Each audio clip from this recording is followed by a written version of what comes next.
Primeiro, eu queria agradecer pela oportunidade de estar aqui, parabenizar o Daniel também. E hoje eu vou falar de um trabalho com o Fábio sobre curvas de Eisenstein dadas por polinômios linearizados. Isso mesmo. Baixo, esse. Então, aqui eu sempre vou denotar por FQ, um corpo finito, com que elementos, e a gente vai estar sempre trabalhando em característica ímpar. E uma notação é que R de X vai denotar para a gente a função traço de FQ na N sobre FQ, ou seja, vai ser a soma das potências querésima do elemento X. Então, aqui a gente vai falar de curvas, né? E uma importante aplicação de curva, de determinar o número de pontos racionais de uma curva, é por suas aplicações em criptografia, em diversas coisas. E para a gente aqui, a gente vai estar interessado especificamente nessa curva, que é YAQ menos Y igual a X f de X, onde f de X vai ser para a gente um polinômio FQ linearizado. E essa família de curvas é, em particular, curvas de tipo Artin-Shine, que tem sido estudada em vários contextos. Aqui eu vou contar um pouquinho por que a gente começou a trabalhar com esse tipo de específico de famílias de curvas de Artin-Shine.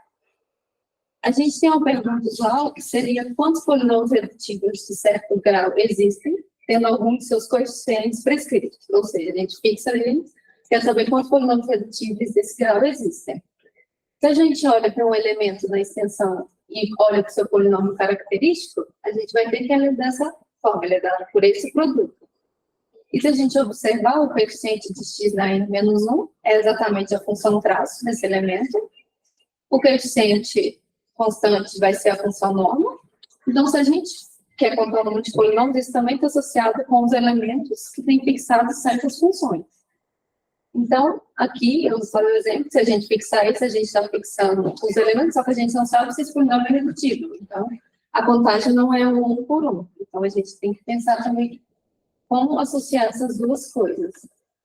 Então, aqui, primeiro, eu vou denotar por IN alfabeto o número de polinômios irredutíveis de grau N, tal que o traço dele é alfa, e o coeficiente de x na n-2 é beta. Ou seja, a gente tem polinômios dessa forma.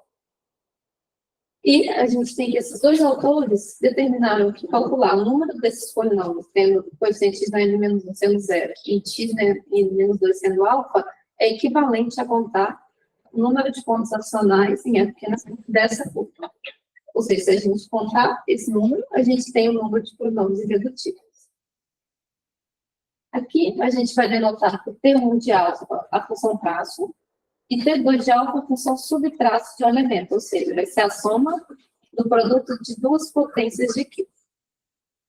Aqui, se a gente fixar o número agora de elementos que tem o traço T1 igual e T2 igual a beta, a gente aqui vai estar contando, então, o número de polinômios irredutíveis de grau N tem esses dois coeficientes prescritos. Então, a gente agora quer olhar para isso. A gente quer associar o número de elementos com a função IN alfa beta, que é o número de polinômios.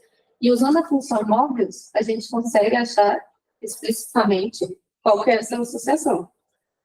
A gente faz uma inversão e consegue contar como que um está associado ao outro. Então, além disso, a gente pode fazer uma mudança de variável tal que é suficiente contar apenas os que têm o traço sendo zero. Ou seja, quando o MDC entre N e P com 1, se a gente faz essa mudança de variável, o IN alfa beta se torna o IN zero, essa expressão. Ou seja, a gente pode supor que o coeficiente x na n-1 é zero. E se o MDC entre N e P é P, a gente pode fazer uma transformação linear em x e mostrar que o IN alfa beta é igual a IN 0,1. Então, a gente sempre pode supor que o coeficiente de x na n-1 é zero, ou seja, a gente fixou esse. Então, a gente sempre vai estar considerando agora aqui esse tipo de expressão. Além disso, a gente é uma conta mostrar que quando a gente fixa o T1 traço sendo zero e o T2 sendo beta qualquer, a gente tem que contar esse número de elementos, vai ser equivalente a contar o número de elementos que tem o traço dessa expressão, x que é mais ou menos x quadrado sendo igual a beta. E usando o teorema de Hilbert, a gente sabe que o número de elementos que tem traço zero são da forma y na q menos y, e dessa forma a gente associa com essa curva de Artin-Charles. Então, a gente transformou um problema de contar o número de elementos com de determinar o número de pontos racionais de uma curva em extensão. Aí, os mesmos dois autores mostraram qual seria o valor desse número de polinômios, no caso que a gente tem 0, 0, os dois primeiros coeficientes prescritos sendo 0, e eles são dados por essa expressão, onde aqui a gente tem o símbolo de legenda. Então, foi a partir desse problema que a gente começou a estudar, em particular, esse tipo de curva. No caso deles, a gente tem que o nosso polinômio linearizado é x na q menos x. Então, a gente se perguntou, no caso geral, como que se a gente poderia fazer algo parecido. Então, aqui a gente sempre vai considerar x vezes px com px no fq linearizado e lambda um elemento na extensão fq na m. Então, a gente está interessado em contar esse número de pontos racionais e, para fazer isso, a gente vai associar com formas quadráticas. Porque esse tipo de elementos são os elementos que têm traço zero. E quando a gente calcula a função traço na função à direita, a gente obtém uma forma quadrática. Então, a gente usa essa propriedade para poder determinar o número de pontos racionais. Então, usando aqui, a gente sabe que o número que tem traço zero é dessa forma. Então, o número de pontos racionais aqui vai ser Q vezes o número de soluções dessa forma quadrática. Então, a gente transforma no problema de contar o número de soluções de uma forma quadrática. Então, aqui a gente tem no livro do Feynman como é o número de pontos de soluções de uma forma quadrática. Só que para isso, a gente, dado uma forma quadrática, a gente associa a sua matriz. E para isso, a gente tem que saber dois invariantes dessa matriz. Qual que é o oposto dessa matriz e qual que é o determinante da matriz reduzida associada a essa forma quadrática. E se a gente sabe essas duas coisas, e se a gente quer igualar a forma quadrática a zero ou um elemento não nulo, a gente consegue determinar explicitamente qual que é esse valor. Então, aqui a gente está interessado em achar a matriz associada àquela forma quadrática e achar esses dois invariantes para poder determinar qual que é o número de soluções. Então, para isso, a gente vai usar essa matriz N por N, que é uma matriz cíclica de permutação, tem um na diagonal superior e um na última entrada aqui. E a gente, dado um polinômio fq linearizado, a gente vai associar ele a essa matriz aqui. Os coeficientes do polinômio vão estar aqui, multiplicado pela matriz elevada a i, mais p na i transposto. Então, a gente obtém uma matriz que só tem os coeficientes que são dados pelo polinômio linearizado. E a gente ainda, se a gente coloca uma condição nessa matriz, a gente consegue determinar qual que é o oposto dessa matriz. Se a gente pegar o polinômio associado e desassociar ele, pegar o associado a ele, e obter que o MDC entre esse polinômio x na n menos 1 é autorrecíproco, então a gente vai ter que o oposto vai ser exatamente n menos o grau desse MDC, e que a matriz reduzida vai ser dada pela matriz com as primeiras n menos m colunas e n menos m linhas.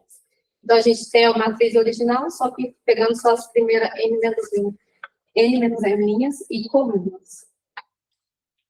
E feito isso, então, aqui a gente já obtém tanto o posto quanto o determinante. Então, a gente pode usar o teorema de formas quadráticas para determinar qual que é o número de pontos racionais. Então, o importante aqui foi encontrar esses dois variantes para poder determinar exatamente qual que é o número de pontos racionais da curva.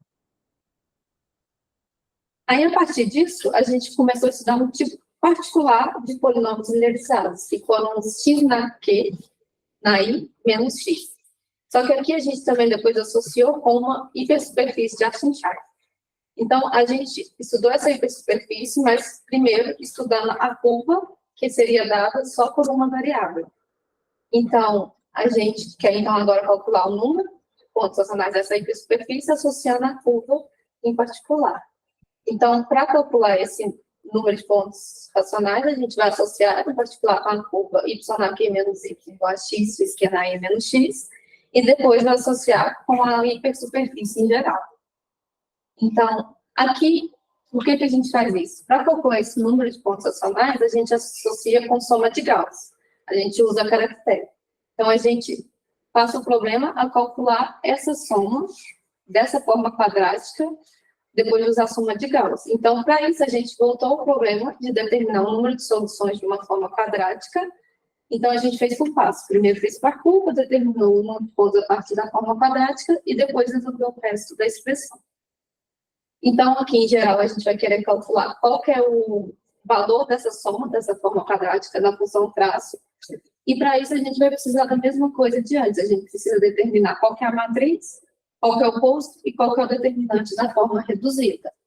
Então, aqui, a gente fez um pouquinho diferente, porque aqui a gente precisou pegar uma base genérica e os coeficientes da matriz vão ser dados por esse traço na base que a gente considerou.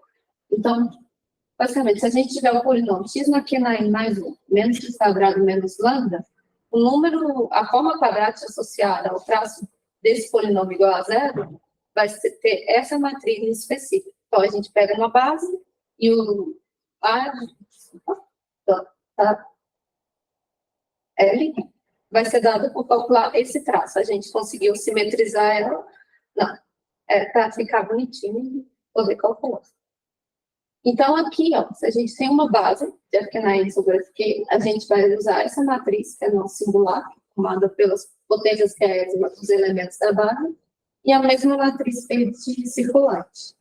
Então, a gente consegue reescrever a matriz do polinômio f de x igual a 1 meio de b, mni, b transpose, onde essa mni, basicamente, tem na entrada diagonal menos 2, e nas entradas que o subíndice difere em i, tem 1. Então, cada linha tem 2 elementos, que é o menos 2 na diagonal, e nos termos que diferem de índice, tem 1. Então, em geral, o que acontece aqui é que essa matriz, ela tem posto, dependendo do MDC com a característica, esse posto cai 1 ou 2. Então, a gente teve que tomar esse cuidado para determinar qual que é o posto da matriz. Então, primeiro a gente fez o caso I igual a 1, e o posto sempre vai ser n-1 se o MDC entre n e p for 1, e n-2 se o MDC entre n e p for 2, se for p. E o determinante da matriz reduzida, a gente consegue encontrar uma recorrência nesse determinante e consegue mostrar que ele é apenas menos 1 elevado a n-1 vezes n, se o MDC entre n e p é 1, e menos 1 elevado a n-1 se o MDC for p. Então, fica bem fechadinho cada um dos invariantes da matriz. Aí, lembrando aqui, ó, que a matriz A, ela tem esse B e esse B transposto. Então, esse valor difere para a gente usar a fórmula da forma quadrática. Então, para isso, a gente precisa calcular qual que é o caractere quadrático desse determinante para poder usar o resultado geral. Só que a gente consegue mostrar que a gente pode escrever uma base dessa forma, onde aqui a gente pode pegar um termo dessa base sendo 1, e o M desse caractere vai ser 1 se o N for ímpar, e menos 1 se ele for par. E, então, em geral, a gente, usando as duas coisas e mostrando que não, a matriz reduzida, o determinante não vai mudar, apesar de multiplicar por essas duas matrizes, a gente consegue mostrar que o posto continua sendo n-1 e n-2, dependendo do MDC entre n e p, se é 1 ou p, e o caractere do determinante da matriz reduzida vai ser dado por essas expressões.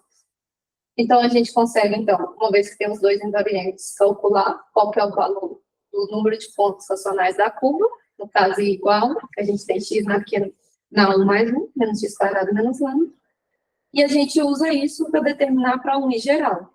Porque aqui uma coisa importante é que, nesse caso, a gente consegue determinar quando a curva é maximal ou minimal, dependendo apenas se a gente sempre vai ter que pedir para o traço de lambda que seja 0.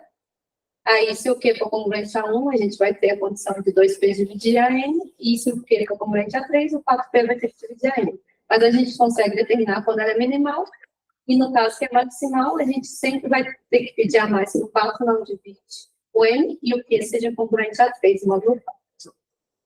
Então, usando isso, a gente consegue pegar um em geral, e a única diferença é que agora a gente vai reduzir para o caso igual, a gente calcula qual é o MDC entre I e N, e feito isso, a gente vai ganhar na matriz original D golfinhos, que vão de matrizes que têm dimensão L, que é o N dividido pelo MDC. Aqui a questão é sempre fazer como que a gente reorganiza a matriz para ela ter a cara de uma matriz que a gente já sabe o que fazer. Então, a questão foi achar qual que seria a troca de linhas e colunas certa para chegar numa matriz que a gente já conhece tudo, e a gente só tem 10 bloquinhos de algo que a gente já calculou. Então, essas ML1 e ML1, que são as reduzidas, são as originais, só que em vez de N, elas têm o L, que é o N dividido pelo MDC, e aqui, em cada uma delas, a gente já sabe qual que é o posto e qual que é o determinante da matriz reduzida. Feito isso, a gente consegue, então, calcular o posto, que vai ser N menos D, que é o MDC, ou N menos D, 2D, dependendo do MDC entre L e D. E, da mesma forma, a gente consegue calcular qual que é o determinante da matriz reduzida. Então, com isso, a gente ganha qual que é o número de pontos acionais, só usando a fórmula que aqui é vezes o número de pontos de soluções da forma quadrática. E, usando isso, a gente também dá condições para quando a curva vai ser maximal ou minimal. E, para terminar, a gente consegue voltar ao nosso caso original da hipersuperfície, e agora a gente só tem que dividir em dois conjuntos, que é o conjunto X, vai ser aqueles com MDC entre os LJs e o P1, e os que entre os LJs e o PEP, que aí a gente tem que dividir nos dois casos, de acordo com o posto da matriz diminuindo 1 ou 2. Então, a gente divide nesses dois conjuntos, e para cada um dos conjuntos, a gente usa o que a gente já tinha conseguido para cada caso. E usando as duas coisas juntas, a gente consegue explicitar qual é o número de pontos acionais da hipersuperfície, que vão ser dados por essas duas expressões. Mas, basicamente, a gente só teve que voltar para os casos da curva. Então, a gente calcula para cada curva e divide quantos ocorrem em cada caso. E a gente aqui também consegue dizer quando que essa hipersuperfície vai atingir a cota de Taylor, que vai depender basicamente se a gente sempre vai ter que pegar um filtro C0 e condições de em qual grupo vai ter que ser, ele vai estar sempre no que o MDC com P é sempre P. Mas basicamente a gente consegue dividir nos dois casos quando que a gente vai ter que a cota de Taylor vai ser atingida. E é isso. Obrigada.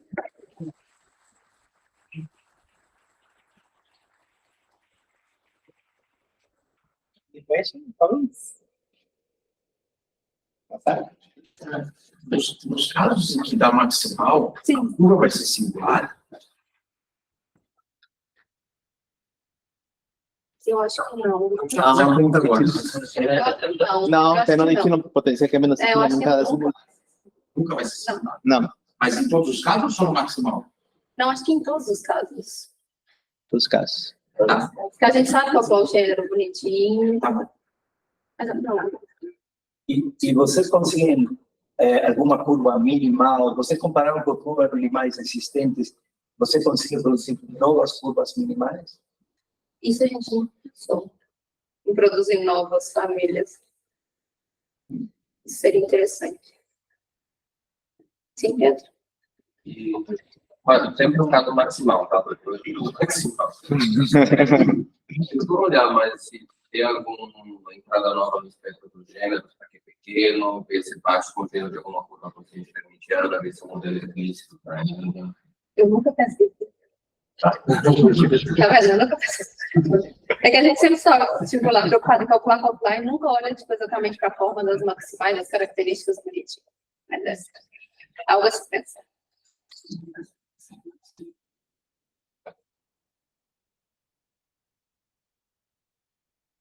Any other questions? Okay, thank you.